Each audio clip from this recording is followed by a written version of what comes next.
Okie dokie, I think we're live. So, hello everybody. Glad you can all be here tonight. I have a cat. Bad cat. She's eating my pencils. Okay, so glad you can all be here. Thanks so much for joining. Tonight, in this live stream, we are going to be working on adding some color to a few of the projects that we've been working on this fall. So that's going to be our agenda tonight. And hello, Barbara. Glad you can be here. Hi, Mina. And Mina, I got your wonderful email, and I'll get back with you. With orders and the holidays, everything's bonkers crazy right now. So I'll get back with your email in depth, and thank you so much for sending that. And hi, Terry. Hello, Patricia. Hi, Mellow Yellow.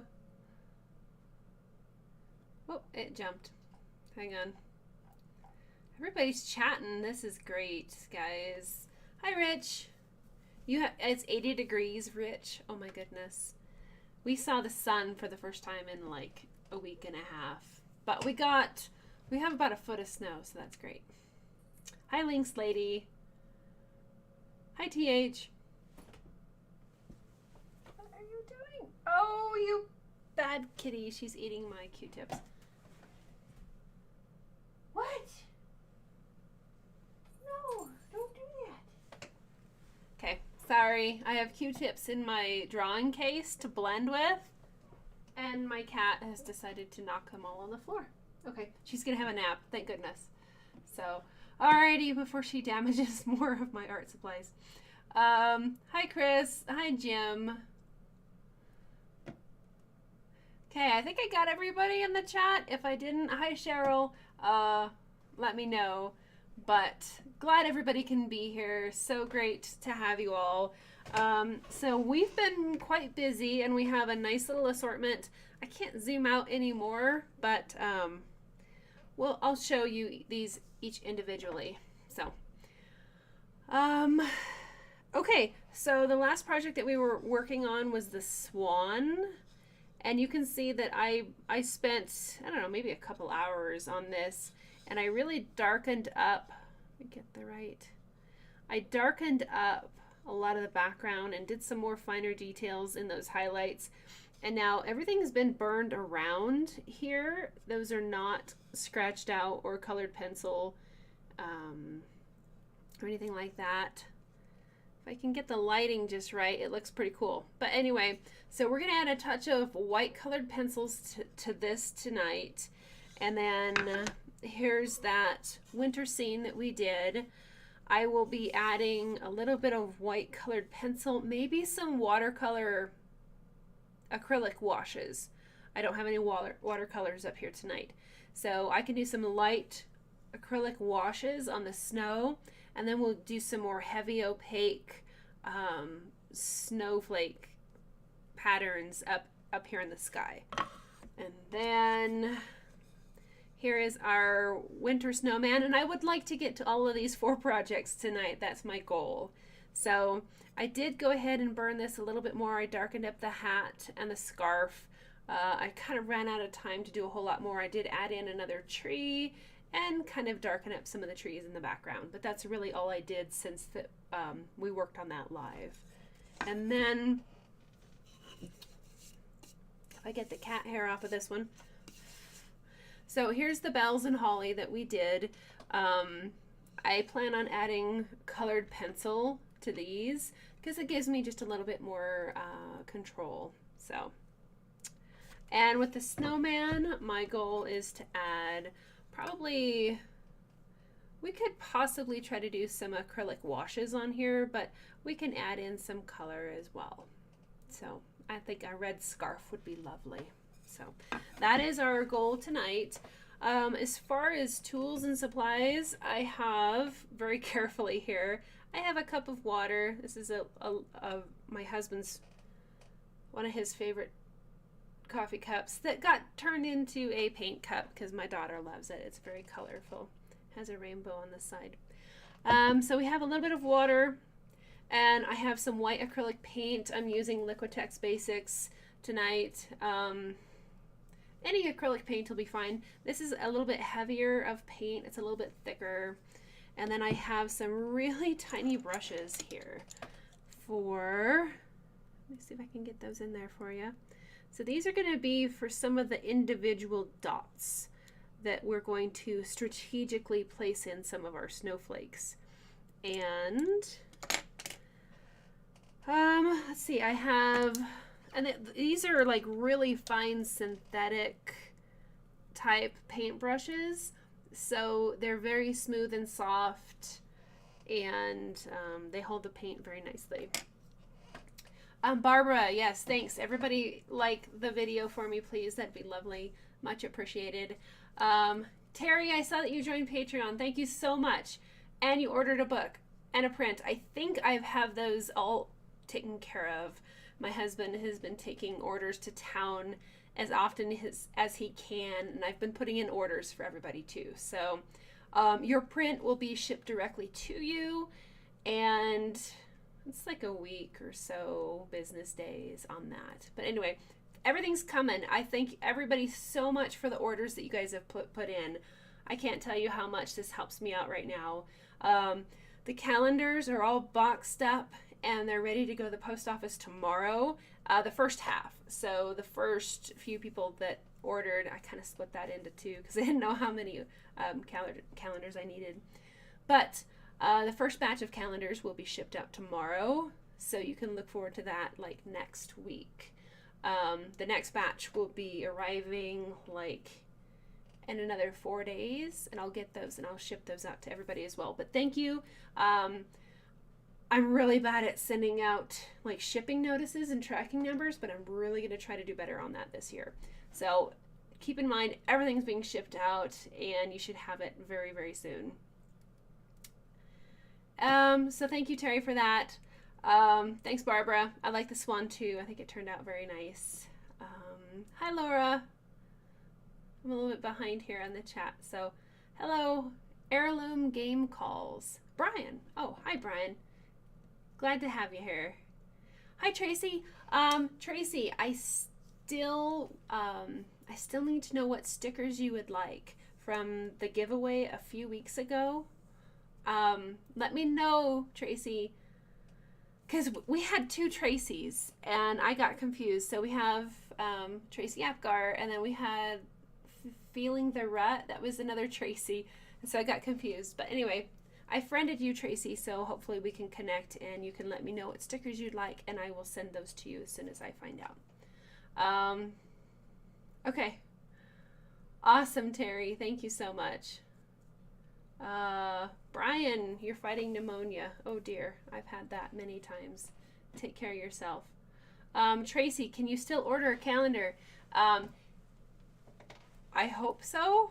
I got kind of in trouble with the calendar printing people for putting Captain Jack in the calendar. They canceled a little bit of my order.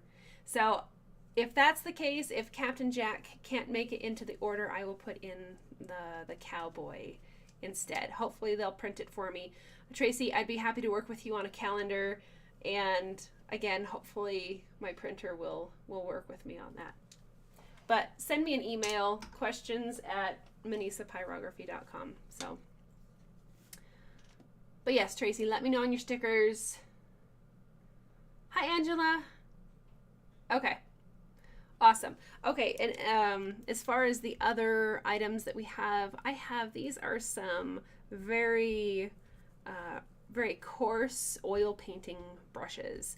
So these are going to be kind of a scary deal where we're going to load these up with white paint and then flick them onto some of our wood burnings for a little bit of snowflakes in the distance, because the snowflakes in the distance are going to be smaller, the ones closer are going to be bigger. So hopefully that'll work out there. Other supplies, this is my pencil sharpener. This thing's really cool. It just lost a foot though. So this pencil sharpener is by softer went. And if you have a lot of colored pencils or any colored pencils, my daughter's been using this one too. These are great because they get a nice fine edge. So for example, I just wanted to show you guys this. It's kind of funny the way this works, but you pop this thing out, that's the front, and then you put in the pencil. This is the grabber at the top, so you pinch the grabber. Sorry, this is not the best angle. You pinch the grabber and let it go. And so see how it holds it in there? Then you can sharpen the pencil and it's going to kind of eat it.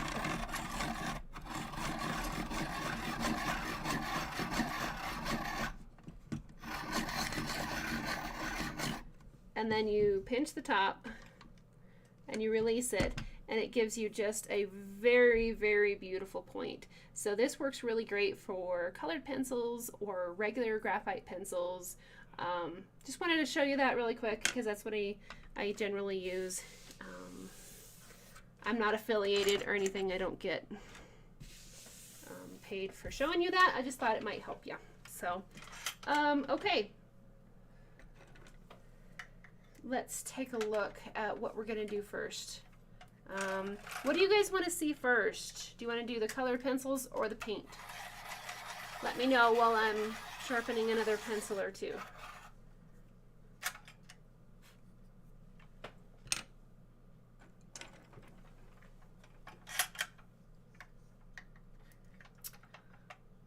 Bye, Brian. I hope you get to feeling better.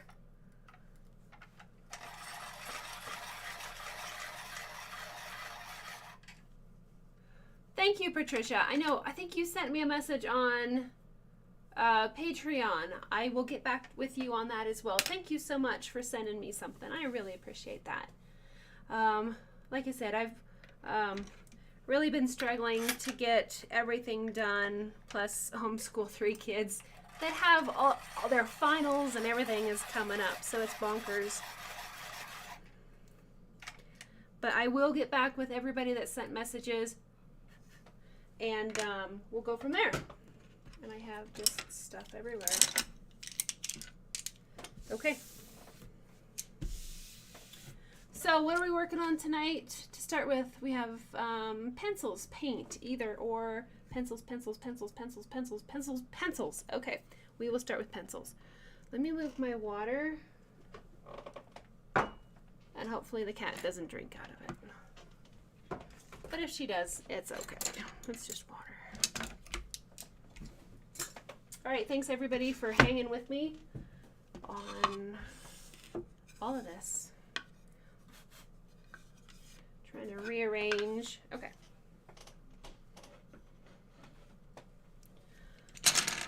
Alrighty, so to kind of get warmed up, I think for the pencils, I think I'm gonna start on this swan. Let me see if we can, oops.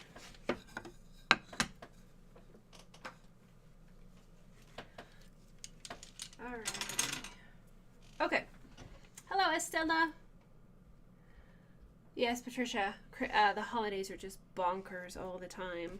So this is a little bit difficult for me to see here because of the glare, but I think I'll raise my table.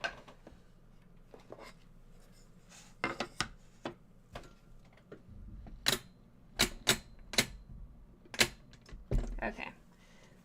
You don't really see much of a difference, but that really helps me see. Okay. So in this case with the swan, all I want to do, this will be very quick and a nice kind of warm up to get into the colored pencils. I do have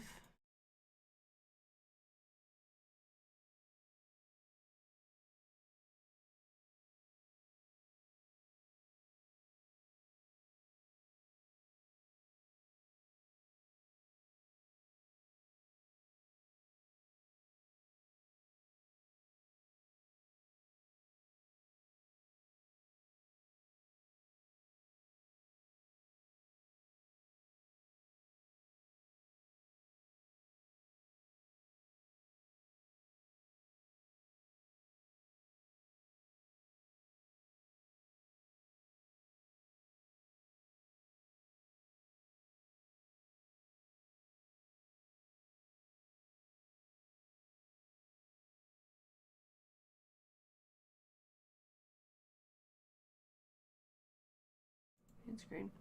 Okay, can you hear me now? Sorry, guys. All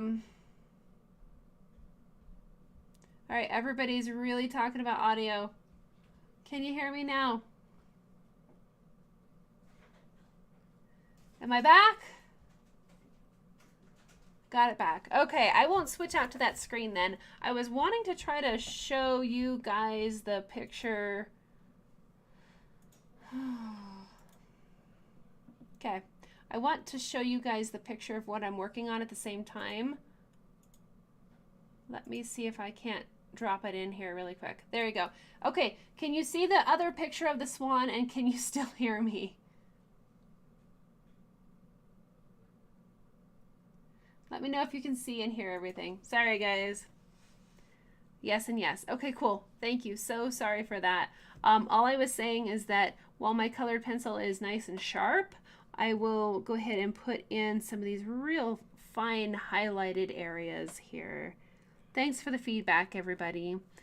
Sorry about that. I kind of switched screens and I lost the audio. Not sure why. Okay. So that's just a really light touch there, just to kind of accentuate. And this is a nice, easy warm-up because we're just dealing in white. So, and it helps to do these really fine lines when your pencil is sharper. So,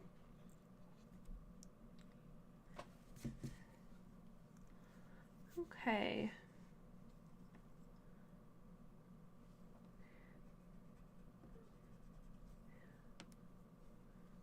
So I'm going to do just some little highlights in here. I'm not going to cover all of these areas, but just a few to kind of accentuate stuff. I know sometimes it's a little bit subtle to see the difference here, but it does help, I believe.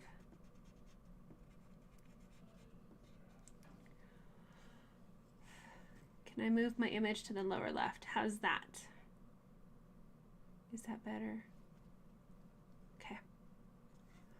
All right, and then after my pencil dulls a little bit, that'll be a great time to put in some of these really soft, fluffy kind of areas.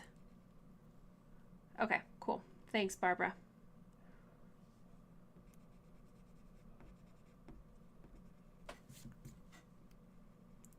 So sometimes as our pencil dulls, you can do some circular motions to help make some more softed, blended areas in here.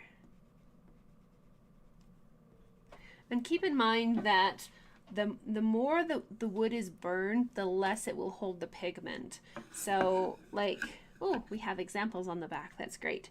So as you can see here with unfinished, unburned wood, the wood has what's called a tooth and a grain to it where it can really kind of pick up and hold onto that pigment. But as you come across into the other areas, you can see where we've wood burned really dark. It kind of makes the wood shiny and smooth, and it reduces and can even eliminate that tooth and the ability to hold on to the pigment. So as you can see here, that the more that we wood burn an area, the less the color has to adhere to. So if you have an area that you know you're going to want to add color to, try to burn that area just a little bit lighter, because it's going to make an impact. See how much brighter and whiter the white is on the unfinished wood than it is where we've burned. So that's just something to kind of keep in mind. Like if I wanted to add some little highlights in here, these little, as you see on the screen, there's little speckles, little bright speckles of sunlight shining on the water. I can't really do that very well because, as you can see, it's going to slide right off. There's nothing to hang on to with that pigment. You can almost wipe it off with your fingers. So in that case, an opaque acrylic paint would work better. Okay, so hopefully you guys can still see. And I'm just going to do some circular motions here and accentuate some of the backlighting on the swan. Now I'm not going to go and add color. Whew. I'm going to keep the color up towards the top. I'm not going to pull it clear down into the area that I shaded because I like the value of the unburned wood, and I'm going to use that and then just add the highlight on the outer edges. I hope that makes sense. Terry is saying, are you using light or medium pressure on the colored pencil? It depends on where I'm working. Something like this, I can press pretty hard because the colored pencil is not going to adhere to the darker areas. In this area here where everything is soft and fluffy anyway, I'm going to make a little bit lighter pressure to start with. You can actually indent the wood with a colored pencil, and then that makes a challenge of its own. So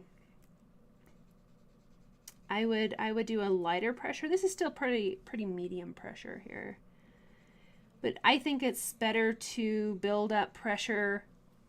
Start with a lighter pressure to begin with and build up in layers. You can always add another layer of colored pencil, but it's hard to fix dents and stuff, any damage to the surface of the wood. So play it cautious and you know, just don't damage the wood, because you can get in here and gouge and make an indentation, which is not really what I'm trying to do right now. So, and this white colored pencil is a great way to enhance that 5-step shading scale, where we have our darkest dark, and then we have a dark mid-tone, and then a mid-tone, and then a light mid-tone, and then the unburned wood. So that's my 5-step shading scale. And then you can add on white to kind of enhance that a little bit. So this is going to be pretty subtle. If you want bolder color, you could go with acrylic paint, because it has a much more, it's much more opaque. You can't see through it as well. And you could add layers of acrylic paint as well. Okay, so I think we're gonna kind of stop right there. You can see that it just has a little bit more of a pop to it by adding in some of that white colored pencil. Let me remove this little thing. Okay. Now maybe you can see a little bit better. But especially when you get it kind of off to the side and I get away from my glare, you can really see how that white colored pencil just made everything this way. Everything just really pop and more dramatic. So, okay. So I think we're pretty good on that one for now. Now that we're warmed up, we can go to the next colored pencil, and that is this one here.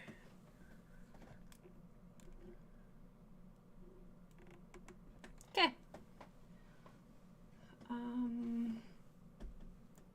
Thanks, Mellow Yellow. So let me pull in that image without losing sound. That way you guys can see what I'm trying to accomplish. I like to have a reference photo and to see what I'm going for here. Okay, there it is. I'm gonna pull it just out of the frame there. Okay. So I love using warmer colors for wood burning to kind of accentuate a wood burning, because I feel that the sepia tones are quite warm to begin with. Cool colors can be a little bit dramatic, and they either work really cool or they kind of struggle. So we'll do the best we can with the green, because as I previously said, the more you burn an area, the less the wood has the ability to hold on to the pigment. So this is going to be interesting in here where we put in the green to lay down enough pigment and still make it all work. So Rich is asking for a daytime sky. Would you use colored pencil or acrylic for a medium blue with white clouds? I would not use colored pencil for a broad area, because you're going to see strokes, and I've tried that. I would, if you're doing a sky or something with like a large area or possibly a gradient, I would recommend going either with a very thin acrylic washes, meaning you mix a lot of water in with your washes, or go ahead and you can seal the wood with a clear gesso, and then you can apply more water and acrylic, or you can just do like a watercolor wash. But as far as trying to make a sky with colored pencil, I've tried that, and it's difficult to blend. So, but go ahead and try it and experiment with it and see what you can do. You never know until you try. So, okay, so normally when I work on any sort of color, when I add colored pencil, I usually try to add any of the white areas in first. So I do see, my reference photo is so tiny, but I do see some along the edge of the bow here. We have some highlights. So I'm just going in the direction of the highlights. I think it'll make a better blended result going this way instead of this way. Alrighty, I'm gonna have to do something different with my reference photo if because I just can't see.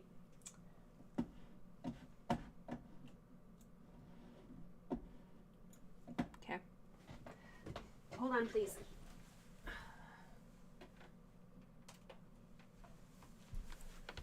Okay.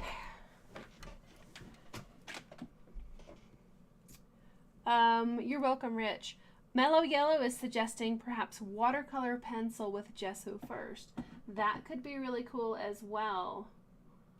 No, go back. I have two monitors and they're not playing nice. Sorry, guys.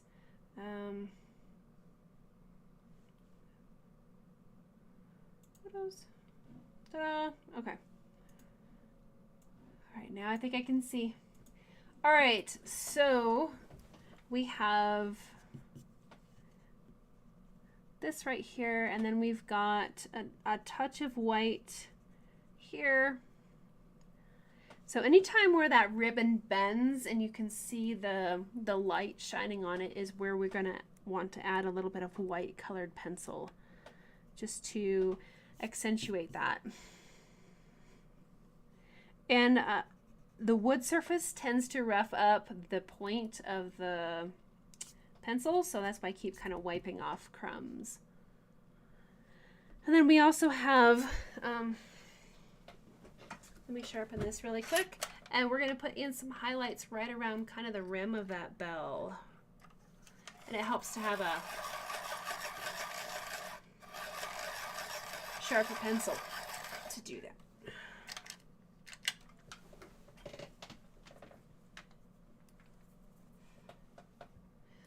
Earthborn Graphics has a question about instructional downloads.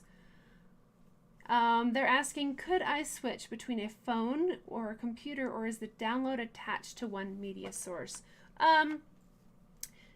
I'll work with you on anything. That's totally fine if you want to switch between a phone or a computer or a tablet or whatever. The software that I use to kind of release and give the downloads to the public and to everybody, sometimes they have like a number of times you can try to download it and then you reach your max limit. If that happens, just give me an email and I can manually reset that. And then you can download it on other devices if you want. So I'm really easy to work with on that. So just let me know if you have any problems. So I hope that helps. Okay, so I'm seeing along the edge of this bell, I'm going to add a little bit more white. And I usually add white first because you're not, it's more pure. That way I don't have to try to layer white over anything else. And it tends to just be brighter and more vivid.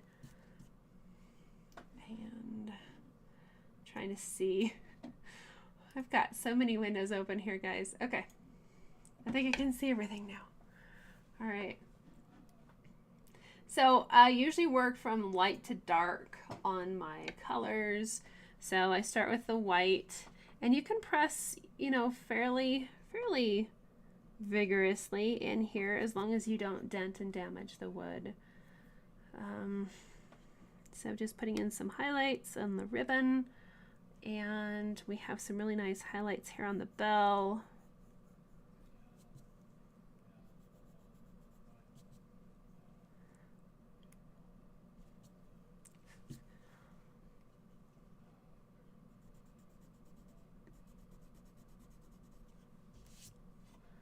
So even that, I mean, even just adding white, you can see how it pops, and it develops a certain higher level of dimension to the shading, which is pretty cool. So if you're afraid of adding colored pencil or any color, start with white first, and it can give you definitely more confidence to tackle other projects with color.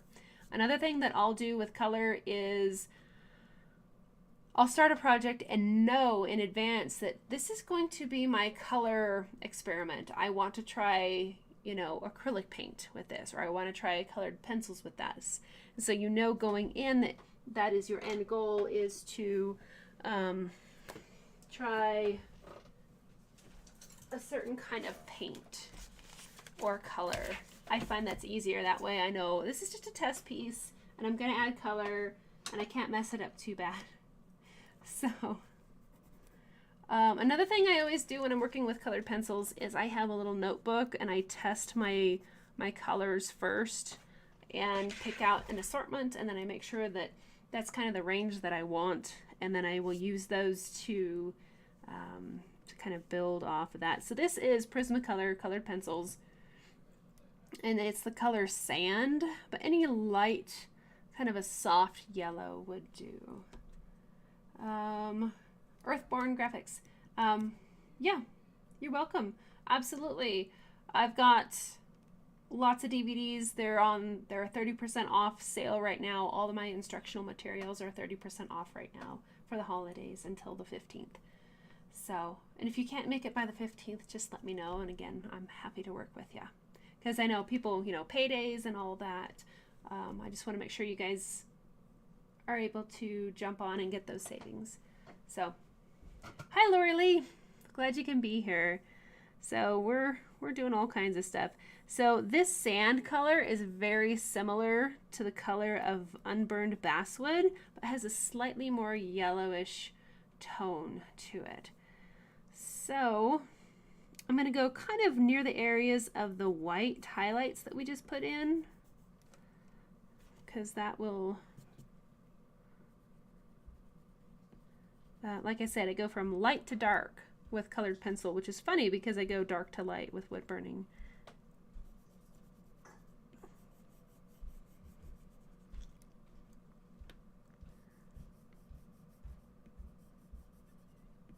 So I'm kind of just surrounding the areas that we went, that we did with the white. Thanks, Tracy. Okay.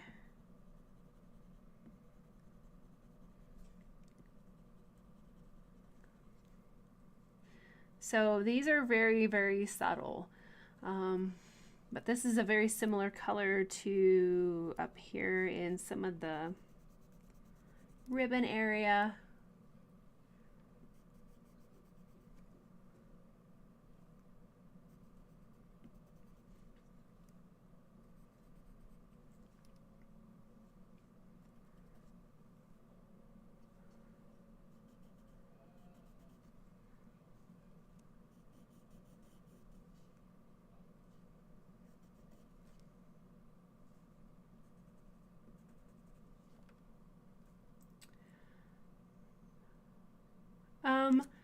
Jim is asking, did I miss the big everything sale at Treeline, or are they just doing individual items on sale like they have now?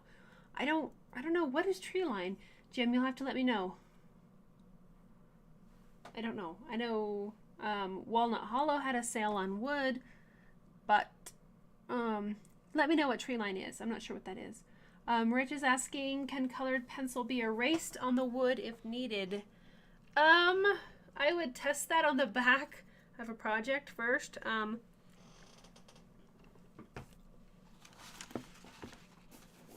Let's find out, shall we? I have to hide my rubber eraser, otherwise the cat will try to eat it. Oh, that was the other one. Okay, so can colored pencil be erased on the wood if needed?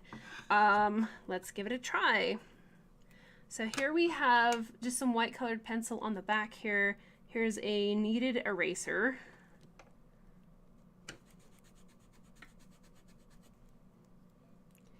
That's not really working very well.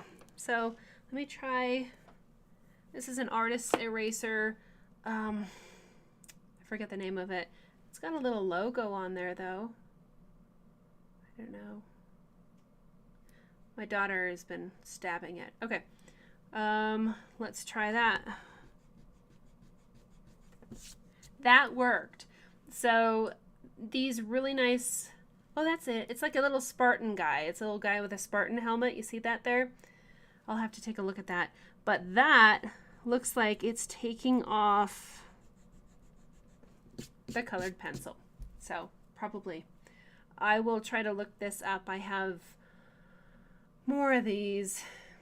But they're quality eraser. I love them. They work great. So I'll have to look up the name. But apparently you can. And if you can't erase it, you can probably sand it. Rich, I hope that helps. Yes, Terry and Barbara, that is the name of the eraser brand. Thank you. I don't know how to say it. Statler, something. That is the eraser brand. It's very lovely. Hi, Larry. Oh, Treeline, you are talking about Walnut Hollow. Okay. I think Walnut Hollow's 40% off sale is over. And they had a free shipping sale for a while. And that was really good. I wound up putting in an order for when it was first out, the 40% off everything. I did get an order in that. And then the shipping is quite significant because the wood is heavy. And then I got my order and realized that there were some things that I didn't quite get that I needed. So I went back and I ordered again another big batch of wood because I only order wood pretty much once a year, and wound up getting the free shipping, which saved me like $130. So the free shipping deal is pretty good too, but I don't know if they're still doing the free shipping sale or if that's passed. But put it on your calendar like right after Thanksgiving. Walnut Hollow has some great sales on wood. Thanks, everybody. Yes, that is the Statler eraser. They're amazing. I love them. Cool. Thanks, guys. Okay, so right now we have just some white and then a little touches of kind of light yellow. So now we're going to add, I have some other yellows here, and as far as which ones I want to use, that's a nice golden color. Okay, I might use those too. Okay, so the next one we're going to use is Prismacolor. This is yellow ochre. So we're going to go just on the outside of the sand color that we applied. And we're going to keep trying to build up our golden appearance here.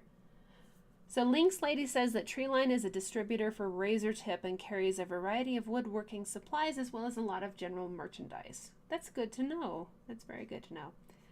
Larry, you placed your order. Got enough wood to last me more than a year and some graphite paper. I ordered graphite paper too. Very good. And I got one more shading point because it's been several years since I purchased those, and I just wanted to see if they've kind of changed that up. Very good that you were able to get your order in, Larry. I tell you what, that is my Christmas present. I get so excited when my shipment of wood comes in from Walnut Hollow. I love it.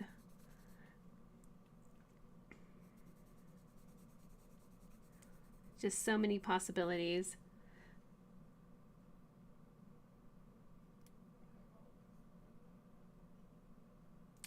So yeah, Jim, there is an email list. That's very good.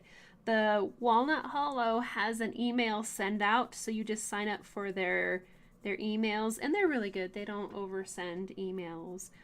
And they'll let you know when they're having a sale coming up.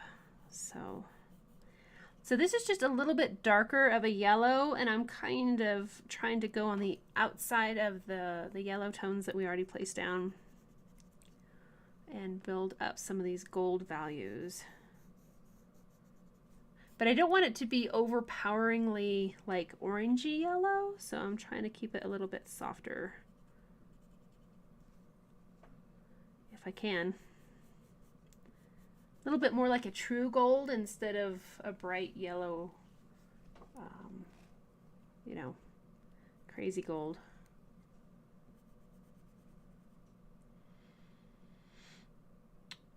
Okay. Yes, Patricia. Thank you everybody for giving the information on the eraser. Larry, you saved up for the wood. Yeah. That's the first thing that I did when I started wood burning. I went and I bought a small variety of different kinds of wood because I didn't know what was the best kind to burn on. And so I got a little of this and a little of that. And some of those original purchases I still have because I found out that I didn't like that kind of wood, like pine. I don't do pine very well. And then there's a Paulina, I don't know what it is. It's not a very good wood either. So you live and you learn and you just kind of experiment and see what kind of wood works best for you. But yes, I saved up so much that first year that I was wood burning to buy more wood.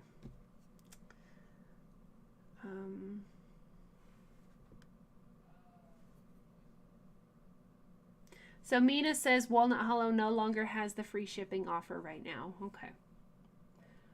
All right. Thank you very much for that information. Yeah, you got to really, like, right after Thanksgiving, jump on and take a look at Walnut Hollow's available offers, or sign up to their email list, and that helps too, so you don't miss out on those sales, because they pretty much do that really big sale, like the 40% off sale. They do that once a year at Christmas. I think they might do a free shipping thing multiple times during the year though. So get on their mailing list and take a look and see how you can get your lovely pieces of basswood at a discount rate. And again, I'm not affiliated. I just trying to help you guys out.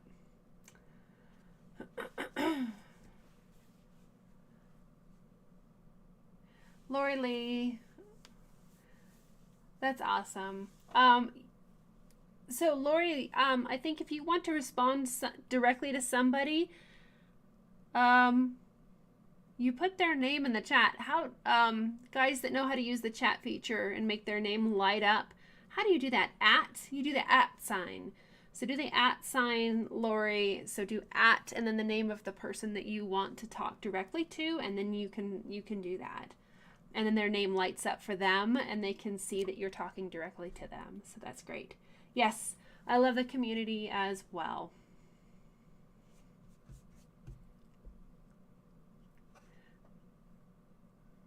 Hello, Sherry. Glad that you're here. Greetings from Australia. Wow, that's awesome. Cool. Alrighty. So we're just still working on the gold, some little touch-ups here. I'm probably going to have to kind of amp it up and go faster. So our bell is looking nice and gold. I have next is a sunburst yellow. So now this is really bright, and I'm going to use this to kind of,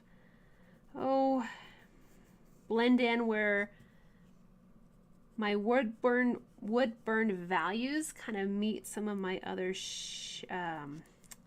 colored areas. Sorry guys, talking and art don't go hand in hand very well.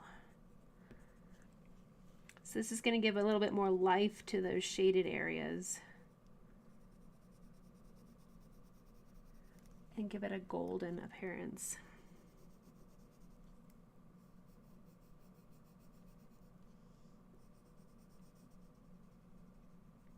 This is why I really like using warm colors like the yellows. They just pair really nicely with the wood burn values, I think. Okay, see, that's looking more golden, goldish. And I suppose you could take this and just go all over it, but I like to build up the areas that I see with the highlights. And the cool thing is about colored pencil is you can always go back and kind of blend certain areas and make it a little bit smoother. If there's any kind of transitional stuff that you need to fix.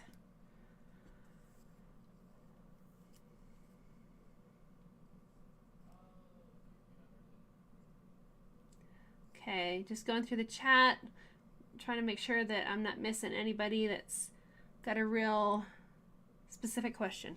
All right, love the chat. I love that you guys are visiting with each other. That's fantastic.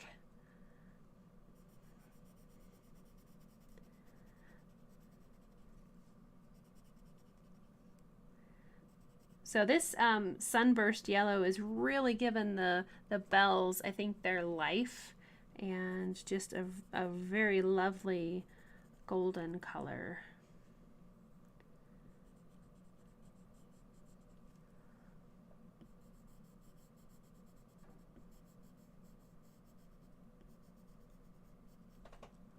Okay, so those are really starting to come alive.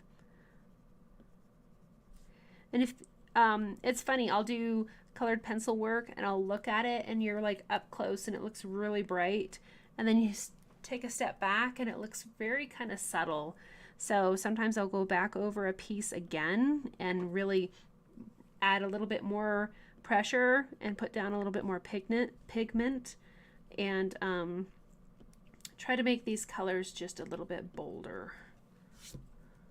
Okay, so there we're getting some golden bells. So that's looking out, turning out pretty nicely. I'm going to add this same color to some of the ribbon, but I'm going to sharpen it because I would like a finer point on that. Hey Larry, that's great. That's so cool that you gave your wood burning of the snowy forest to a friend. That's awesome. Terry and Barbara, I'm right there with you. I hoard art supplies. Oh my gosh, I have a lot of art supplies. You know, I could survive the apocalypse just fine because I have so many art supplies that I'd be just in hog heaven. So right there with you guys. So Larry, you're going to do the snowy forest on a bigger piece of basswood. That's great. Cool. Thanks, Tracy. Jim is asking, do I use a blending pencil or alcohol blending pen? Sometimes your blending is not so smooth and needs help. I haven't done that yet. I usually just go back over it and keep adding layer and layer of colored pencil, and I try to overlap my colored pencil so that it blends a little bit better. But you could certainly use a blender or a medium, like a solvent, to help blend. Just make sure, and I forgot to mention this at the beginning, but if you ever add color to a wood burning project, please, please, please do not go back and wood burn over the color. I don't care what kind of color it is, please do not do that. It can be very toxic. You have no idea. I don't know what you're breathing. I just know that that's very, very dangerous. So I know on social media, a lot of times I see people posting pictures of their artwork where they're just in the initial stages and they're adding color to certain parts of their picture, and I would strongly suggest that you guys be very, very careful and do not do that. A lot of times I will go back over my wood burning and burn areas again and again and again until I get the values right. And then I will add color. Do not burn over color of any kind, please, for your health and safety.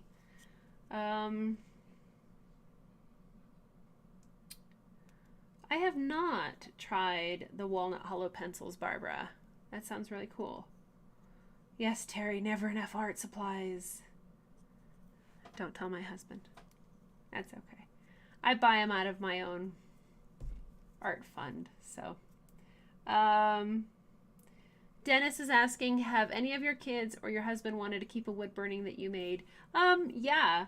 I wound up making train wood burnings that I really loved, and my husband is a huge train fan, and so I wound up making him a train wood burning just for him, because the big train, no, it was a different one.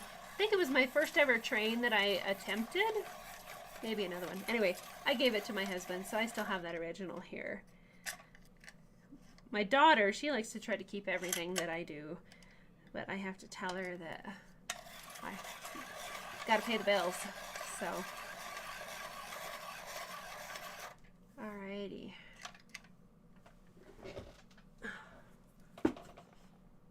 Okay, so moving on to the red. This is gonna be fun. Oh my gosh, time is flying. So you can see that this pencil sharpener tends to munch certain pencils. I don't know why, but it was really munching this guy. Anyway, this is crimson red. So I have two reds for this project. I have a crimson red, and then I have a crimson lake. So it's just a little bit darker of a red, a little bit richer. So I'll use that for some of the shadows. Now, okay, I scared the cat. Okay, so the red here, I've got some pink in the middle.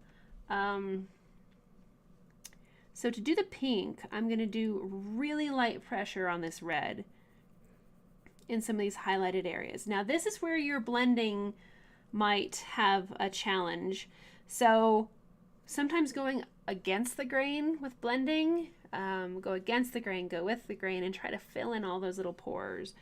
You can also get a more vertical approach and hold the pencil straight up and do some circular patterns. That works really good for a smooth blending, because if you try to blend like this, you're going to see strokes. But if you hold the pencil more vertically and do some circles, it tends to get down in those grains just a little bit better.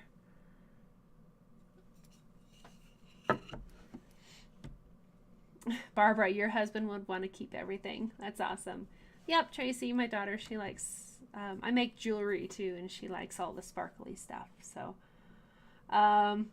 Terry, thank you. I'm glad that you like the bells. They're turning out pretty nice, so it's a lot of fun. Thanks, everybody. Okay, so I'm going to kind of, for time's sake, I'm going to go like this, because it'll take me forever if I do little tiny circles. So I'm going to cover all of the lighter areas of red with a light, this is pretty light pressure here, layer of red. Now it looks super stringy and nasty. You see, if I can get the light right. So you see how the strokes and the grain are just really fighting right now. So we'll work on that, and we'll add layers to kind of fill in the pores of the wood.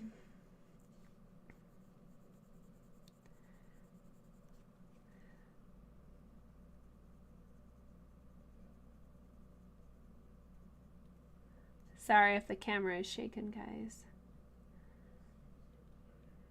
Glad that you guys like the live streams. Thank you, Laura. Thanks, Larry. Thanks, Mina.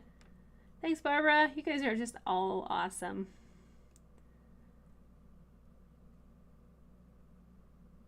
So Cheryl is saying that Walnut Hollow wood buying, you can also get Walnut Hollow wood from Hobby Lobby. That's right. And Michael's has the same kind of Walnut Hollow wood as well. So if you missed out on some of those sales from Walnut Hollow, check Michael's, check Hobby Lobby. They do run, they do run sales. And I don't know, is Michael's still doing their 40% off any one item? If you need a wood burner, go to Michael's. You can get the Walnut Hollow Creative Versa tool for 40% off. It's a great, great way to get a new burner if you need one.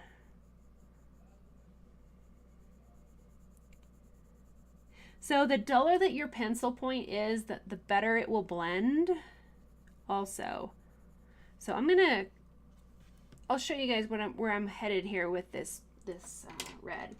So to make pink, we have a light layer of red, and then I'm just gonna take that white colored pencil and I'm gonna smooth it over, and we're gonna make pink. And that helps to kind of smooth things out as well. And then you can go back over and add another layer of red in the areas that we need it to be a little bit darker.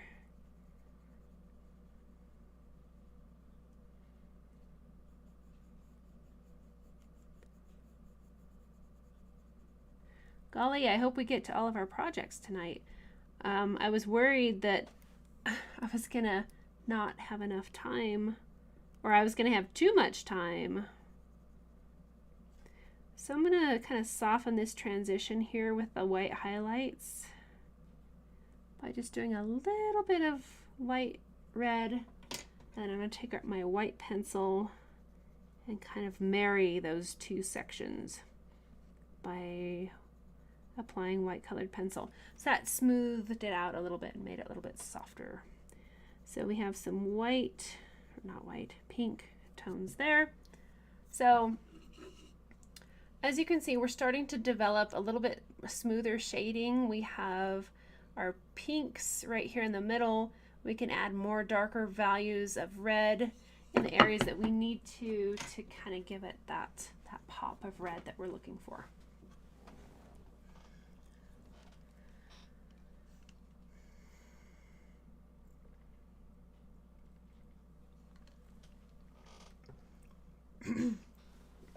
Yeah, Barbara, that's a great point. When you go to like a Hobby Lobby or a Michael's, you can actually look over the pieces of wood and make sure that there's no you know, weird spots on them. Sometimes when you get the wood from Walnut Hollow, and I love Walnut Hollow, don't get me wrong, but sometimes they send out pieces of wood that do have blemishes on them because that's just the natural inclination of wood.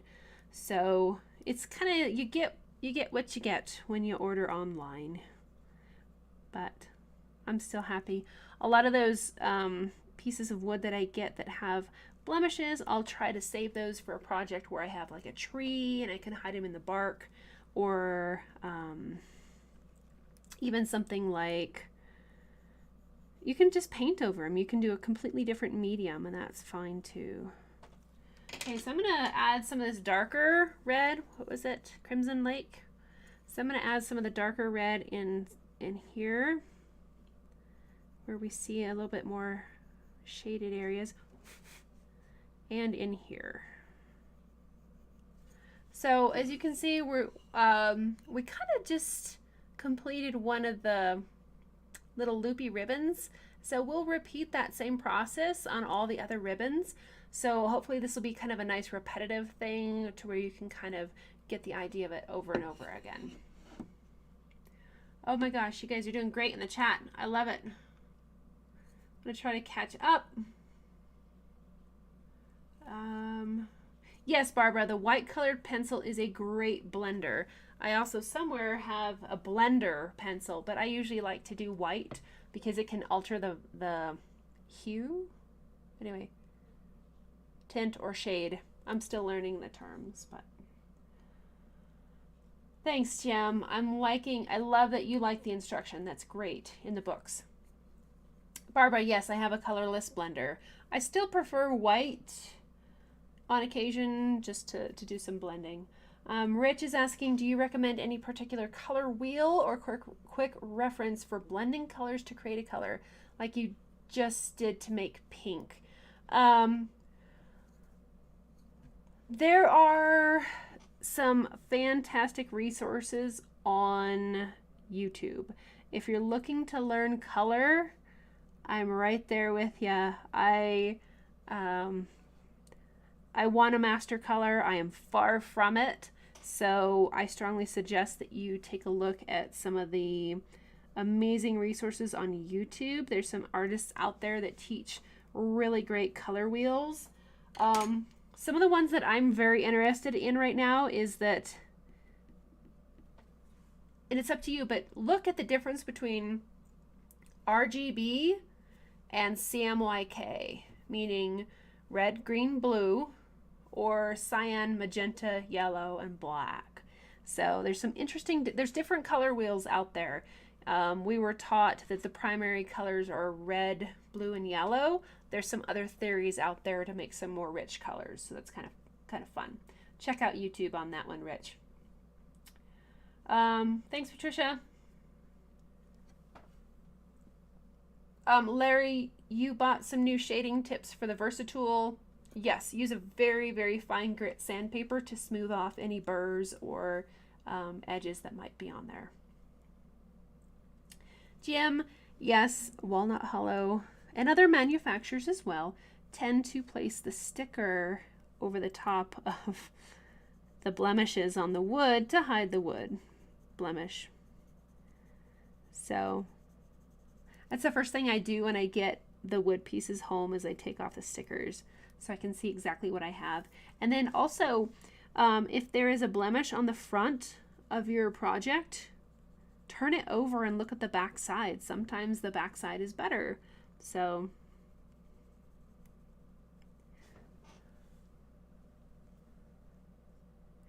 I'm just putting in some bands of color here. I hope I'm zoomed in enough. If I need to zoom in, let me know.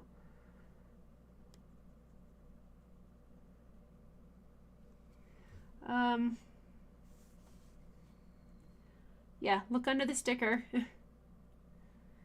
Yeah, Larry, all the wood, there's a percentage of the order of wood is going to have blemishes, but I think of it as a challenge to figure out how to make that blemish a part of the project.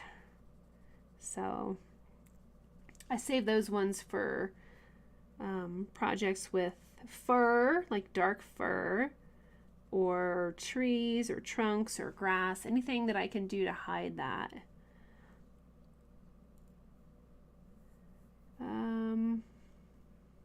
Thanks, Barbara. Yeah, I agree, Lynx Lady, about the labels on the wood. But that's just what happens. Cheryl, do I ever blend the pencils into the wood? Okay, Lynx Lady, I'll zoom in a little bit more. Hopefully that's better. Do I blend?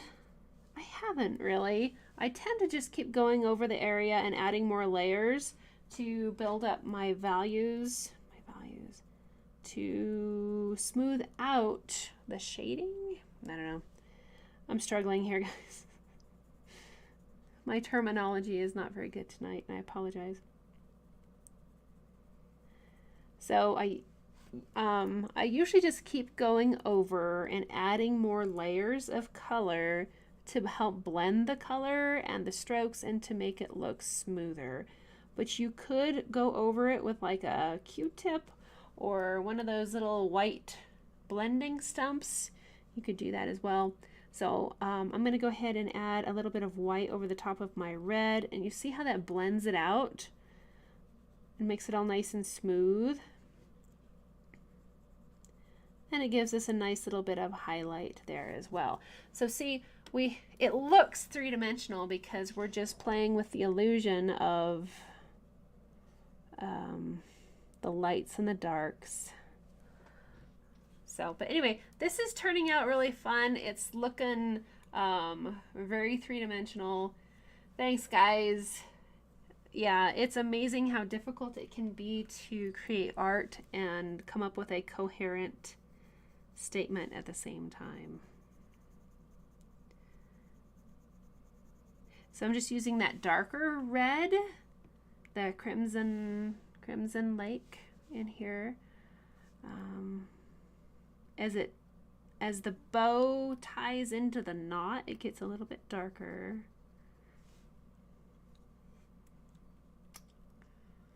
And I can even add a little bit more here. And then you can go back and add, you can blend that dark red with the light red and make it seem softer and smoother. So I would just say go over it again and again with colors, layers. Go over it with lots of layers to create that nice blended feeling.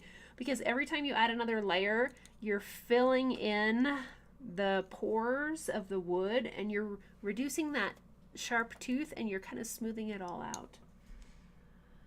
All right, thanks, Tracy. I'll keep trying. Thanks, Cheryl. Yes, Mina, thank you. Please like and subscribe to the channel. I really appreciate that. Yes, sometimes I do spontaneous live streams, so you don't get much of a heads up on those ones. Cool. Links Lady, that's very cool. Also, in regards to purchasing wood, basswood, I don't know that I've told you guys this before, but some of my larger pieces I get from a different source. So Walnut Hollow is great at pieces of wood that are up to about 16 by 20 is close to their max range. If you are looking for a larger size piece of basswood and you want a nice quality piece of basswood, we're talking about a challenge project or a custom order that needs to be flawless and perfect. I purchase those from HeinekeWoodProducts.com. Heineke, there's a lot of E's and I's in there.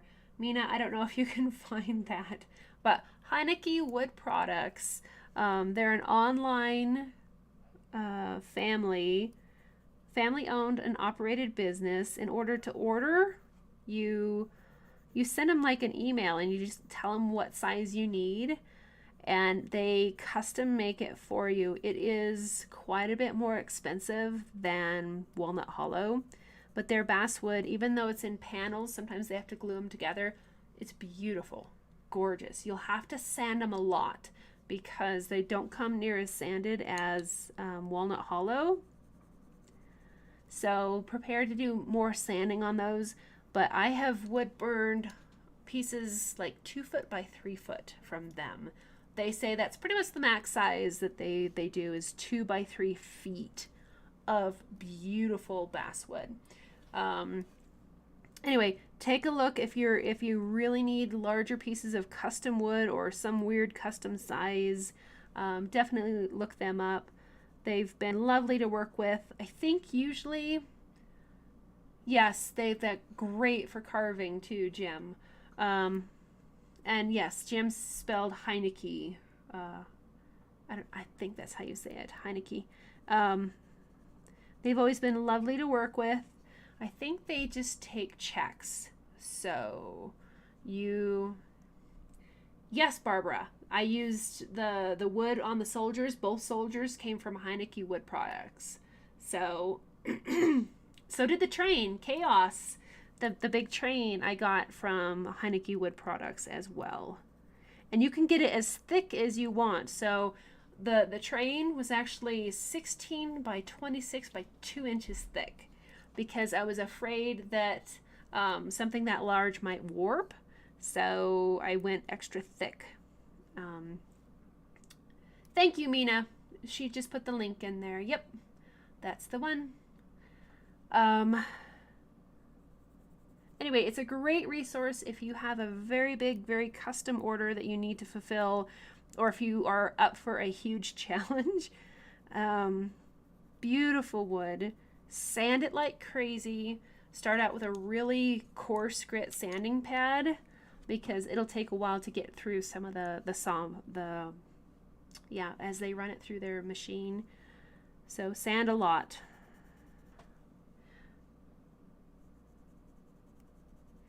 So we're giving out a lot of good information, but this project has taken here a little while.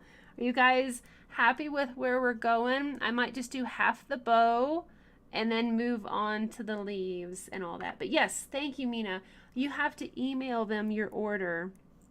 Just tell them what you're looking for, what size you need, the type of wood, because I think they offer other types of wood as well. Maybe that's where I could get cherry. I don't know. I have not been able to find cherry for a while. I need a source for cherry. It's very pretty. Okay, so we've got some lighter areas where we have just a touch of red, and then we go over it with white to make a pink, and then we can build up some of the main red with our crimson red.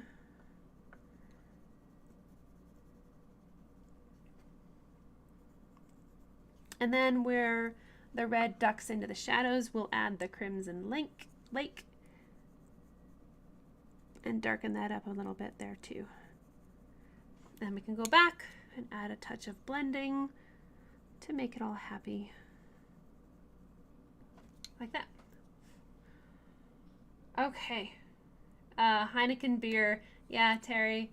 It does. So, anyway, I think I'm going to just do half the bow since we're getting really close on time. I didn't think this would take us this long. The red berries would be a very similar, let me just do one red berry here. It's going to be very similar with the main base coat of the red. I'm doing more circular motions right now because it's a small area.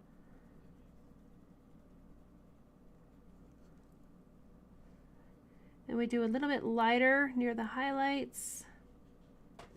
And then we add some white to pull out those highlights and blend in our red. And then we're going to do a little bit darker red, the crimson lake.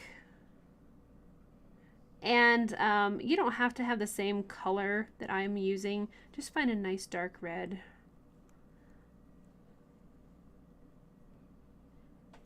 And then it looks kind of funny right now. It looks like a smiley face of a cyclops, but we'll blend that out. Okay, so Lori is saying it's David and Renee that sell cherry wood. Okay, cool. I'll look that. Walnut Hollow used to have cherry and now they don't, so. Cool. Yes, Jim, I use an orbital sander as well. I used to sand everything by hand and it was just took way too long. So the red berries are very similar.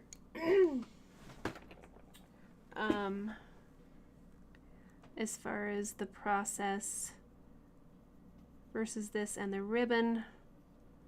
I'm just going to go over it with a little bit of red and white and blend out the red.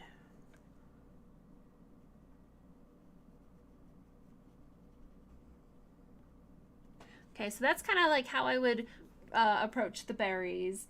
All right, let's jump into some green and let's do some green leaves here. So, but you see how the ribbon is coming along.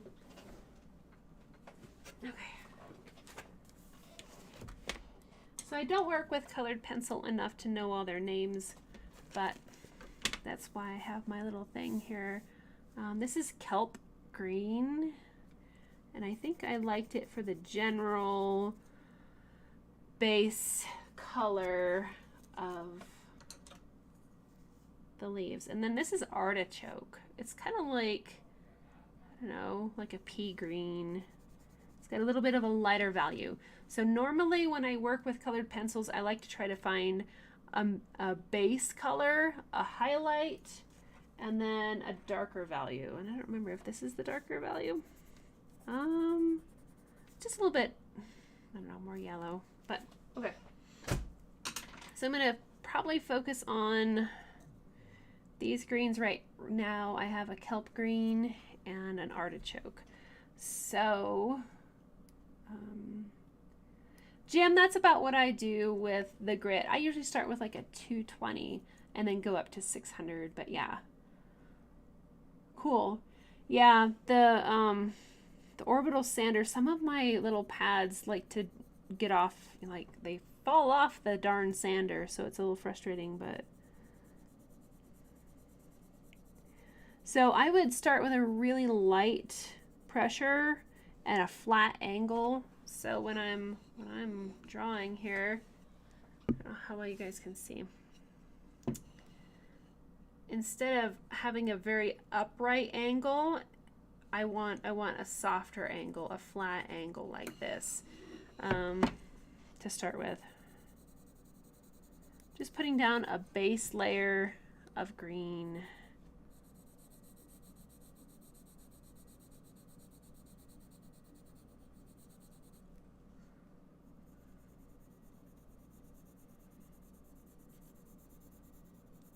Okay, now I'm going to want to pull out some light using this artichoke green, and hopefully this will be enough.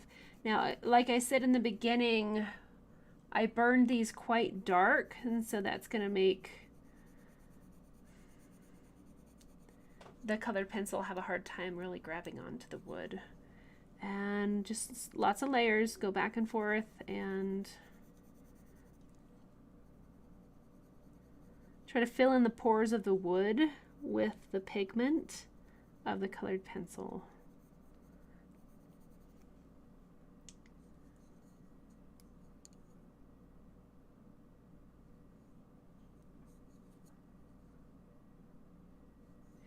Mina, so yeah, base color, a highlight color, and a darker value. Colored pencils can, and color in general can get a little bit, I think, overcomplicated. So I usually try to find a base color, a highlight, and a low light, a shaded value. Okay, so there we have some green on there. If this artichoke is not going to give me the highlight pop that I want, then I'm going to try something else like a yellow ochre. I love adding yellow to green because it can really give it a nice dimension and bring out some of the light areas. So the yellow is helping to blend the green and really pull some of the light back into that. So that's pretty similar to what we would do with the rest of it. It's a very light, very subtle color because I added so much burning to the project. But you can go back over and really try to work in that color, that pigment into the wood with multiple layers too. And that helps to blend everything out.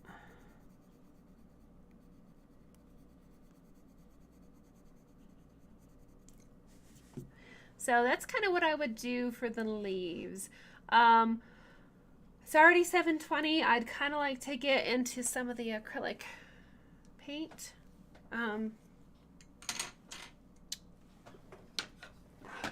As far as the snowman, I would probably just add some colored pencil and blend it, or some light acrylic paint, and then do the snowballs, snowflakes. So I'm gonna kind of hold off on, I can't see anything. Okay, so let me get rid of this guy, and we'll just take a look at that for right now. Hopefully you can see where I'm headed and where I would finish this out. Just duplicate the same thing over here, finish out the berries, and then add more green to the leaves. And I'll do that off camera, and then I'll send that out to everybody so you can see how it turns out. But to keep things moving along, let's keep on going. Tracy, that's how I started wood burning too, was my husband would cut pieces of wood from the forest. And I didn't sand out the chainsaw marks because I didn't know that you were supposed to do that, and I learned the hard way. Okay, so acrylic paint.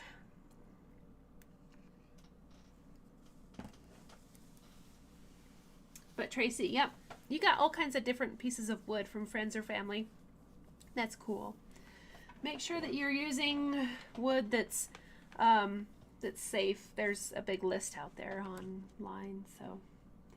Okay. Mina is asking, would you seal the pieces with color? I am asking because the color, it seems very easy to come off with the touch of a hand. Yeah, a lot of times when I add color, I seal it. Now, if you're gonna try and, yeah, look at that. I don't know what that is.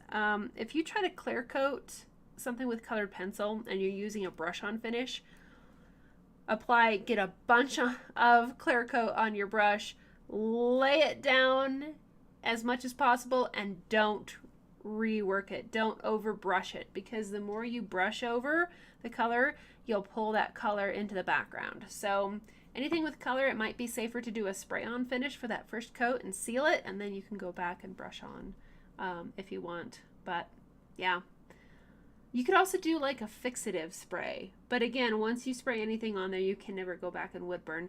But once you add color, you can't go back and wood burn it either. So once you add color, you can just kind of seal it as you would want. So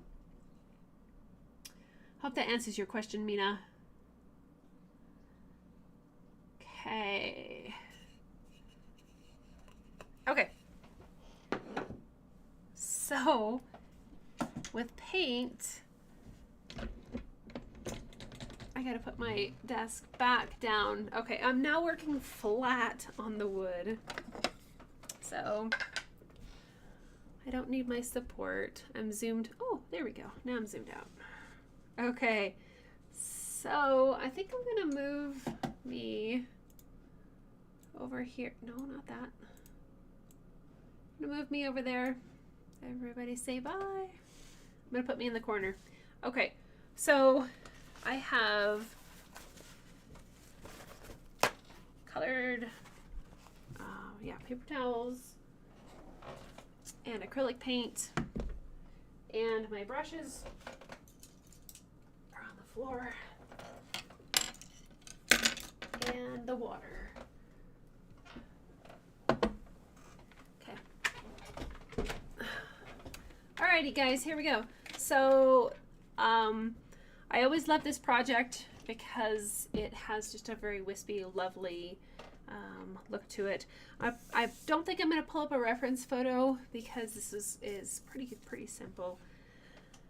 But let's see. Okay, so I usually use like a Cool Whip tub for a paint palette, or any kind of a plastic lid would work just fine. So the first thing that we're going to do is open up our acrylic paint, get out the goobers, and just put a dollop of paint on there. Now, I think it's been a while since I painted. Okay. Try to get everything in here where you can see. So the first thing I think that I would like to show you guys is how to do just some acrylic washes. And let me see if I can't zoom in a tad.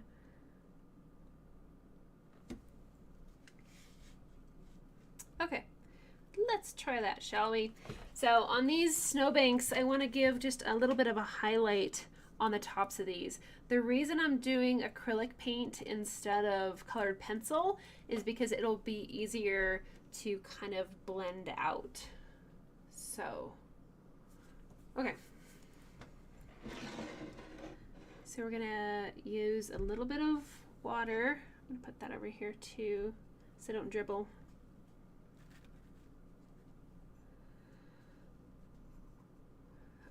Terry is asking, which do you prefer, colored pencil or paint? I know you said when you add color, you seal. Do you still when using paint? I would. The only reason that I don't seal wood burnings is in case I need to go back and touch them up, or I'm still wondering about the longevity and damage that the clear coat offers. Once you add color to your project, you cannot go back and wood burn it. So if you want to seal it, go ahead. I find that pieces that have color and then you seal over them tend to last longer and better, because even if some of the wood burning values fade, the color is there to kind of hold up the project. And you'll see that's why a lot of times I'll put in white and light tan, the colors of the lighter wood. I'll add that in with color, so if those do fade over time, there's still something there. There's still a substantial color base that gives the illusion of more depth to the wood burning. I hope that makes sense. But once you add color, you can't go back and wood burn over it, so you might as well seal them. But that's why don't skimp. I would say don't skip on your lighter values of colored pencil or paint, even though it is really a lot of time that you can't really see. Later on, if the wood burning does fade, that the work that you put in with the values, the lighter values of the color, should help hold the piece together. I hope that makes sense. Jennifer, it makes sense? Okay, cool. So what I'm doing now is I just have a little bit of water here, and I'm mixing just a little bit of paint, and then we're just gonna kind of lay this on there. So that's a little bit bright. I'm gonna add a little bit more water and kind of wash it out a bit. And I'm sorry, I have a really bad glare, so I can't see anything. Hopefully this will turn out. I'm gonna come over here and maybe that'll work better.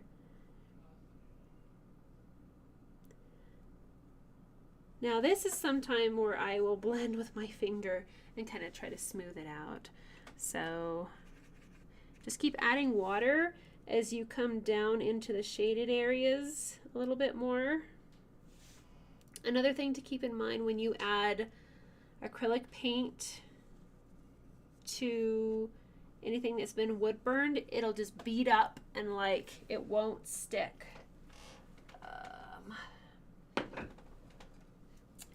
As an example, remember when we were talking about the acrylic, the colored pencils? If you take a watered down wash across an area that's been wood burned, it's just gonna kind of like bead up. And it has a hard time staying, and it's almost impossible to see. So that's a nice thing about acrylic paint, is if you mix a very opaque, like pure paint, then you can go back over that and it will stay. So when we were talking about, oh, it's on here, about the swan and adding in little daubs and highlights, little glimmers on the surface of the water, you can go back with this and add those in, which is really cool because it's an opaque solid acrylic. So you can go in and add little tiny dollops to make those sparkles on the water, kind of like that. And you can go through and add all the sparkles that you want, which would be really cool and probably something that I will do on this piece. But just to kind of show you how acrylic is very cool, it depends on how much water you add, whether it's see-through and transparent or very thick and opaque. If I tried to do this same technique with a lot of water, it'd just bead up and fall off. But this will dry on the surface of the wood, and as long as you don't pick it off or something, it should be just fine. So that's kind of a fun little thing to do with solid acrylic paint. And that's how we would do the snowflakes here in a bit.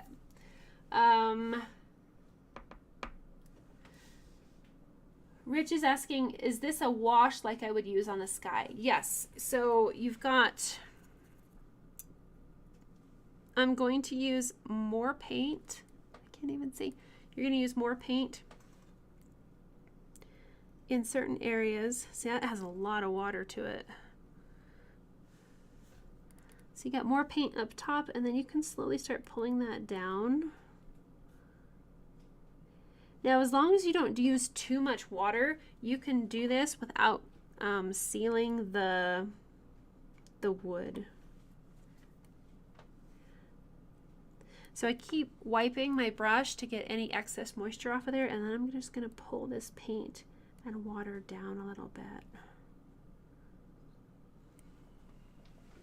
So we're just giving a little bit of a highlight to our snowy bank here.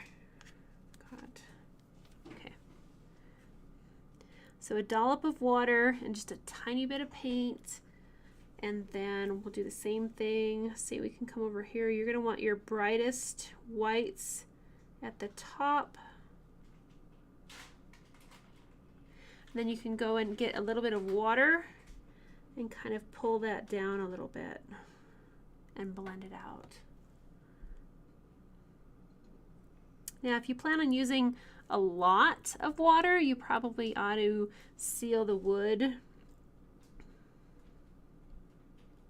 So I'm basically blending with pure water at this point to pull that paint down. And then you can go back and add in more paint if you need to. And if you wind up getting, sometimes I'll get a little bit too much water on there. I'll just take a piece of paper towel or Kleenex or whatever and kind of just sop it up a little bit. But I'm not adding so much water to the project that it's going to warp and damage the wood. So far so good. I hope that helps, Rich.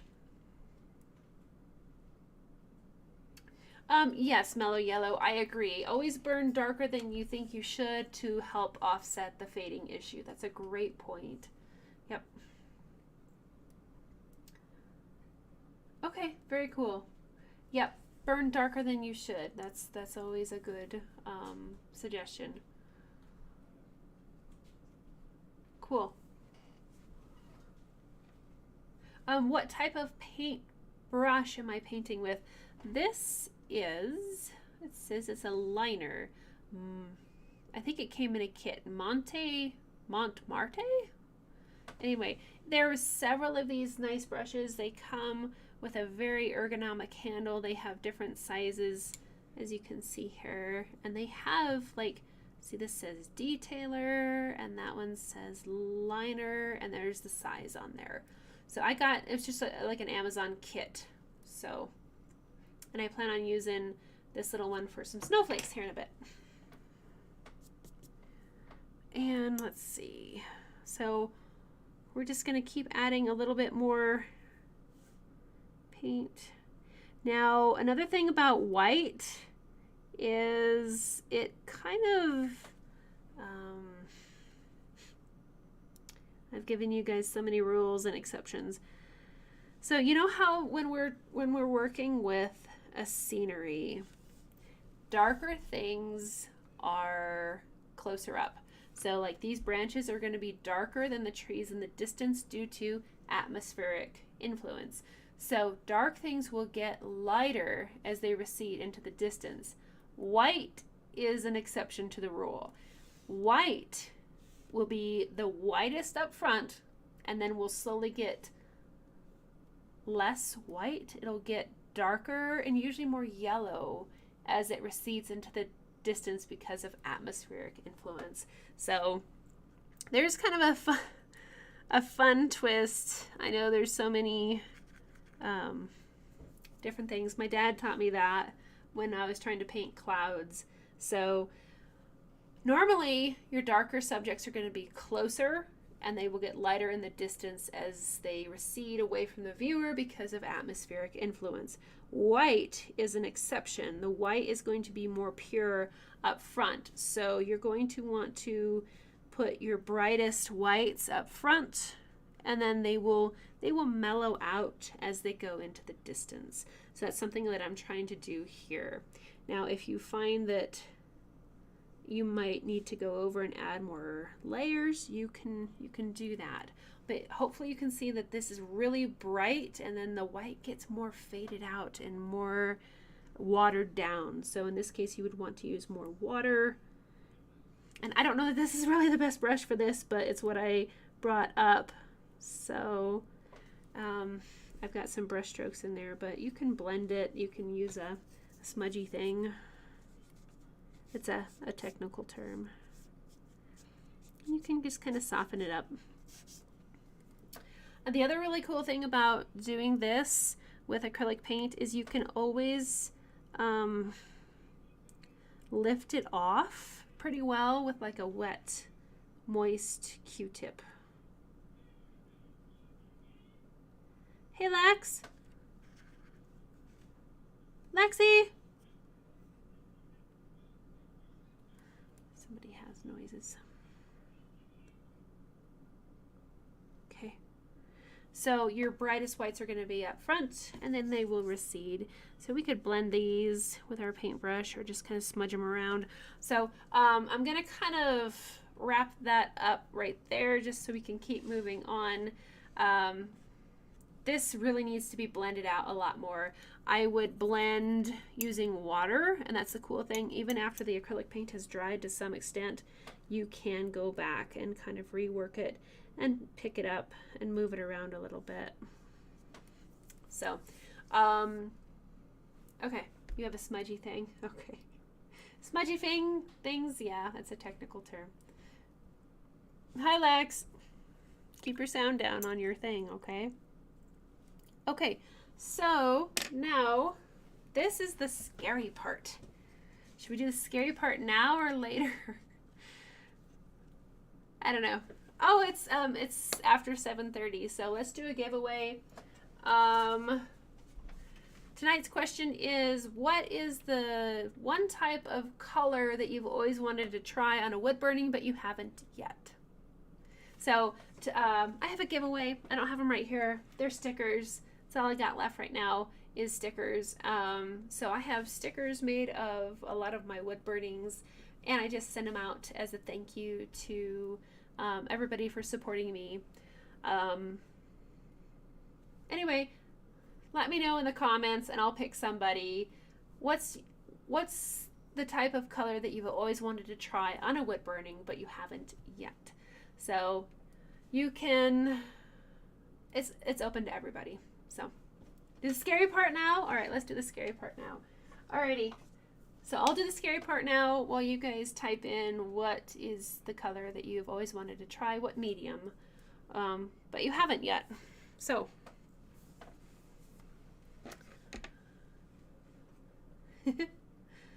okay. So you guys throw that out there, and then I'll pick a winner, and I'll just send out some stickers. I'll have you email me and we'll go from there. So the scary part, which brush should we use? This guy looks kind of fun. Okay, so I have on the scary part, I'm going to splatter some paint on here for some light snowflakes. Now, just to be on the safe side, oh wow, look at this. We have all kinds of notes on the back. That's okay. I'm going to take this bristle brush that is an oil brush. It's been, I think this is one of my dad's from years ago that I stole in a good way. He had a ton of nice ones, and I rummaged through his bin of paintbrushes on their way to the garbage, and I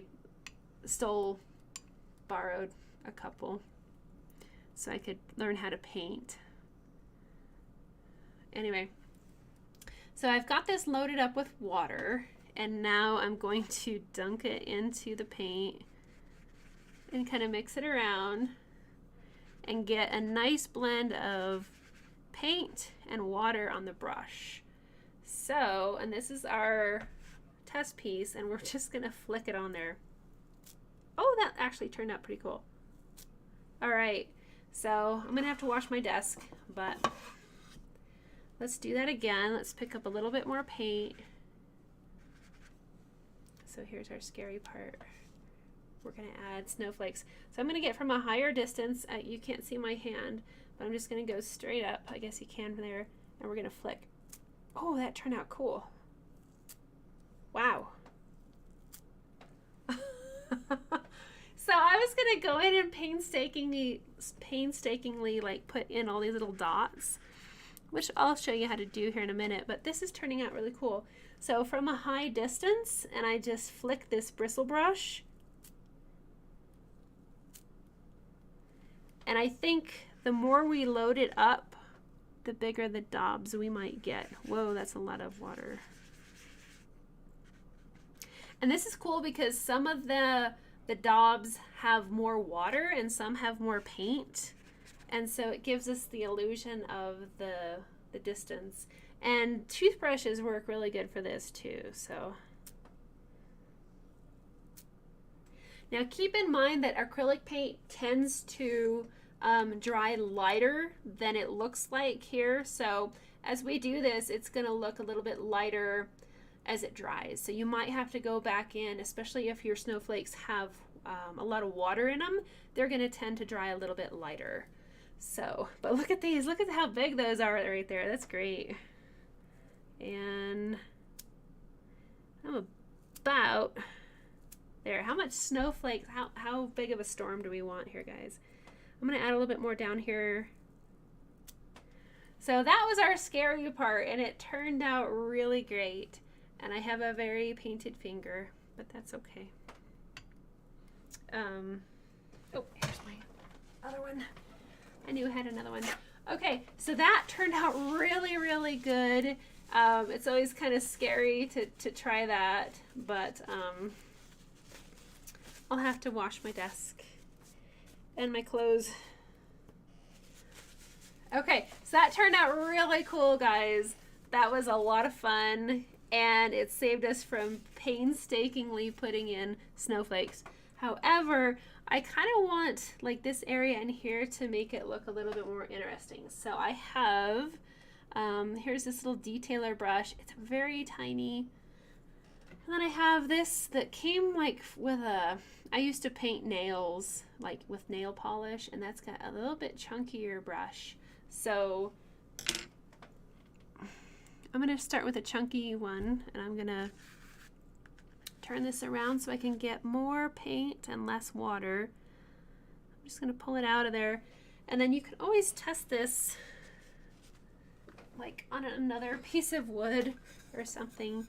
I usually try to test out unknown techniques first. That turned out as a pretty good dot. Okay, so I'm going to get a little bit more paint. We're going to go a little bit thicker, and I want to accentuate maybe in here, and I'm going to do a daub. And so that's still pretty small. I'm going to pick up a little bit more paint, make it a little bit bigger. So the main thing here is make sure that you have a brush that doesn't have like a tail on it, so it leaves a little stripey thing. And then you can also swirl and make it bigger that way. See, I have a little daub there. I can probably fix that. But this is a very fun and abstract part to it. And the closer the snowflakes are, the bigger that they're gonna be. See, as it's starting to dry, our snowflakes are getting a little bit more softer. But this turned out really fun.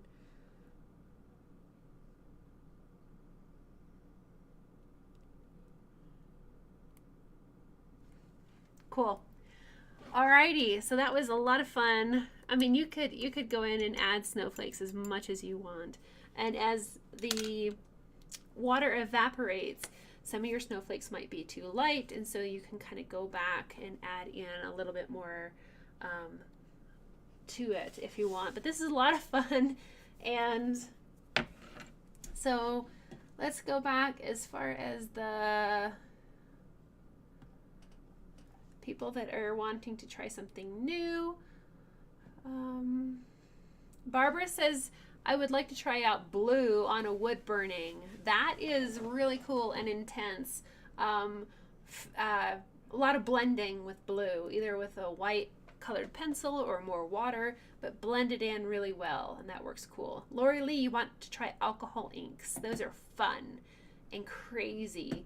I have to do another video on that. Tracy, you've been afraid to use color. Okay, yep. Hi, Lexi. India inks, mellow yellow. That would be cool too. India inks. Let's see. Terry says color would be a purple color. Very cool.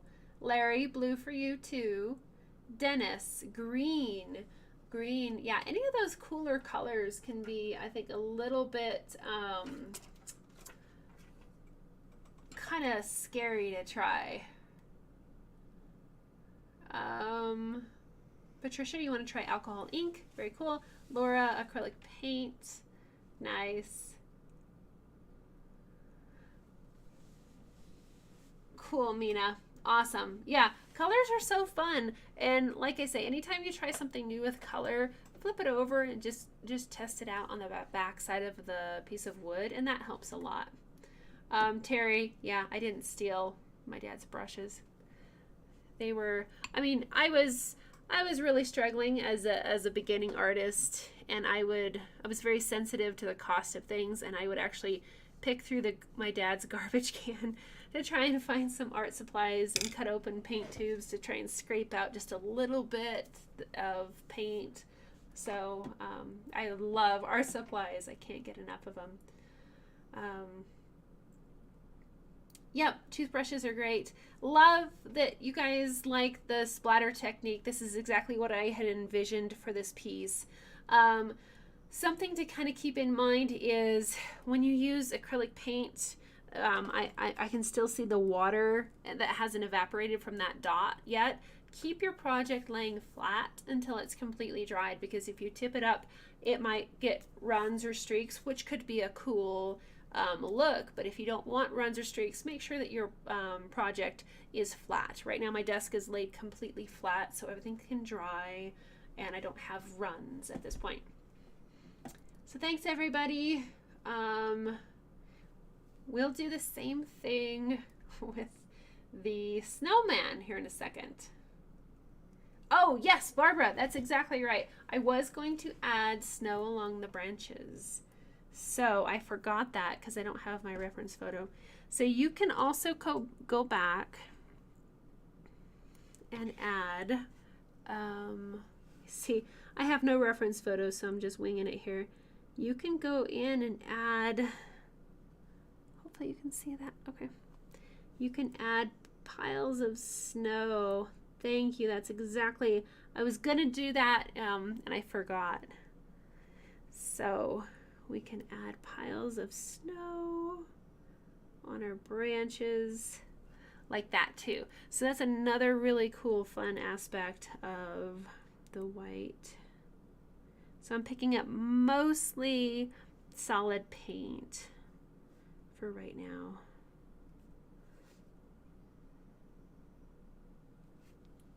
So hopefully you can see that new dynamic. Wow, look how many speckles we have. That turned out a lot of fun. And that's why I didn't want to add any other color to this project. The reference photo had some amazing blues and golden tones, and I just wanted just a real simple sepia tone.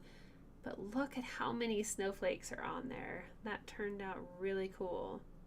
Now you can also go back in and add, I would make this one a little bit more watered down, because as white recedes into the distance, it gets a little bit less bold.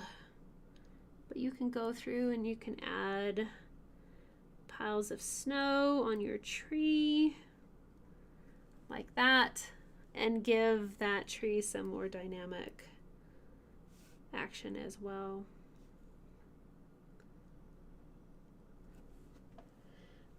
Cool. Okay, so tonight's winner is going to be Rich. So congratulations, Rich. Really appreciate your support and love that you guys are all here. And Rich, just send me a message and let me know what stickers you'd like. So, yes, snowman. Okay, Terry, I think we have a little bit of time. Let me do that really quick. I was going to add, where is snowman? I was going to add a little bit of colored pencil, like some red to his scarf, but I think we'll just wait on that, and we're just going to splatter paint on this. So congratulations again, Rich. And yeah, I like the sepia tone too, Barbara and Terry. I think it's just a lot of fun. Okay, so I already have like a puddle of water here. Water and paint mix, so just gonna pick a little bit of that up and let it soak into the brush just to make sure. Ooh, good stuff there. I'm just gonna test and make sure that this is gonna turn out okay. We might want to add a little bit more paint and water. Let's do a little bit more. I don't think there's enough on there. We're gonna get it real soupy. And cool thing is, if you make a mistake, you can usually just kind of wipe it off. But okay, here we go. Ready? Wow, that was fun. Oh, that was a big stripe. So I don't want to do the stripe, so I think I'm gonna go up higher. And then we're gonna pick up more. And I'm gonna pull it down into the brush, and then here we go. Just gonna let fly. So because I kind of got a little stripe, I'm gonna go to the side here. And it's like really snowy. Okay, so I'm gonna put that in there. And if you find that you have maybe too many snowflakes, I don't know.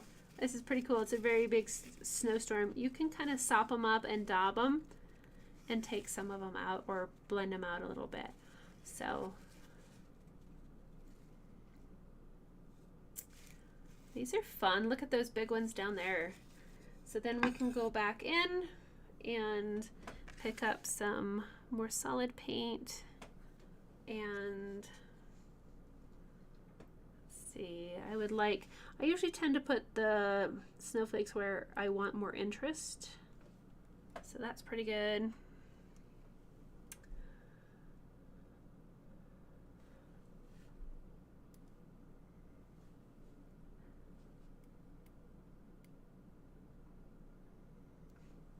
So anyway, there you go. I know that we can still probably go in. I wanted to add a little bit of, well, maybe I'll just do it now. I wanted to add a little bit of white to this guy's hat and some other areas. Now again, if you realize that you're putting down a lot of water with your paint, once it dries, if you have a hard time seeing your color, go back over it and just do some more layers, because that white, how do I say this? The more water that you have in your mix, once that evaporates, it's going to take away a lot of kind of some of your pigment. And then we can give him a white highlight around here and add more water to kind of start blending it in. Then we can go with solid water to really blend it, kind of like that.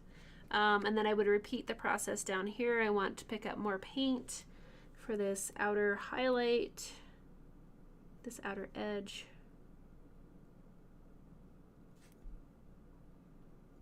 And pull it in.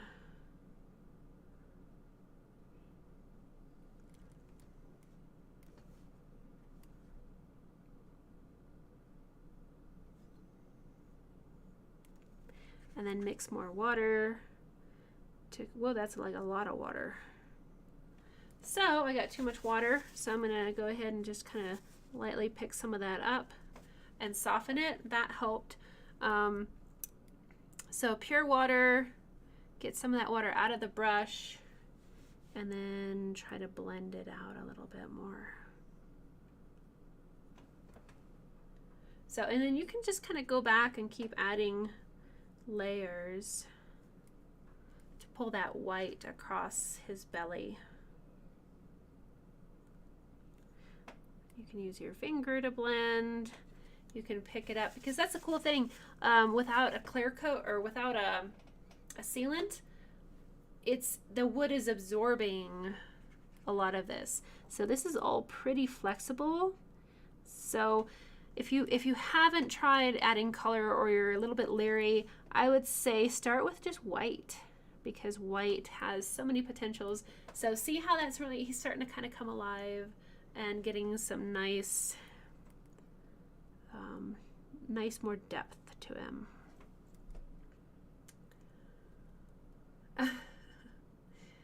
Yep. Thanks, guys. Yeah, it does look like a snow globe. I like it. Jim is saying, let me get this before it dries. And so as it dries, it gets lighter. So you can just keep going back over and applying more layers and pull that color over. So it's a nice way to do some real soft and subtle blending, is the acrylic washes. And again, as long as you don't use too much water to where you don't want to saturate the wood, it's quite flexible and forgivable. Forgiving.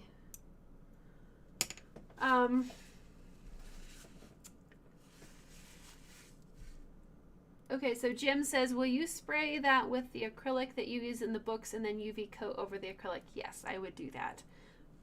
Because, again, once you add color, you can't go back and burn over it anyway, so I would just seal it.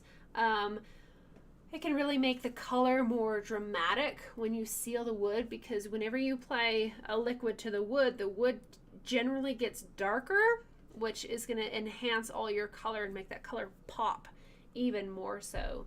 I'll have to wash my desk. Okay, so adding a clear coat over color can really produce some dramatic and really cool results. I love doing that, especially with cherry wood, because the cherry just gets such a rich, dark tone to the wood that it makes all the colors just pop like crazy. And then combine that with your wood burning tones, and it's really, really cool. So, all right, so just to recap, we have snowman and a snow globe, and then we have our winter scene. See, even though this is pretty well dried, I like it the way it is. Very happy with this piece. I could always go back and add in some more snow on the branches. I don't have the reference photo in front of me, so I might do that a little bit later. So that was fun. And then we did the swan, and you can see that these little spots of solid acrylic paint, they're dry, and those make great little water droplets. You can even paint whiskers in with solid acrylic white paint. So that's a great resource to go over areas that have already been burned. And then we were working on our bells. So we have a nice golden bell color. We were working on the reds and the greens as well. So I'll get the rest of these finished up. I might, like I said, I'll finish this, and I might add some more speckles. Those water highlights, I don't know if they're bugs on the water or whatever, but I'll put those in, and then I will take photos and get these out there. And again, thank you everybody for your orders that you put in. I still have a 30% off sale for all of my instructionals. So books, DVDs, tutorials, downloads. If you've been looking at some of those full-length tutorials, this is a great time to get those 30% off. Books too. So anyway, just wanted to let you know that those are in the process. They're being shipped, and I'll try my best to get shipping information out there, but with everything I have going on, I need more help. So I do the best I can, but know that you'll get your stuff. And if you don't, just let me know and I'll make sure that you do. So thanks everybody so much. We are going to have another live stream next week. And then I think that's it for December so far. Because we won't have one the 23rd because that's really close to Christmas. So thank you guys so much for being here. I hope everybody has a great week. And glad that you guys are learning something. This is a lot of fun. It's always crazy trying something new on camera. So thanks so much, Tracy. Thanks, Barbara. Thank you, Feel the Rut Outdoors. And Rich, thank you. Thanks, Laura. Good night, Mellow Yellow. Thanks, Lynx Lady. It was a lot of fun. You're very welcome, Tracy. Thanks, Barbara. Thank you. I don't know how to say your name. Domajai? Thank you for being here. I really appreciate it. Thanks, Angela. Have a good night. Good night, Dennis. Good night, Larry. Good night, Patricia. Good night, Terry. Good night, Mina. Thanks for all your help. Thanks, Lori Lee. Good night, Patricia. Good night, TH. Good night, Lexi. All right. Thanks, Laura. Alrighty. I will see you guys next week. Have a good one. Thanks.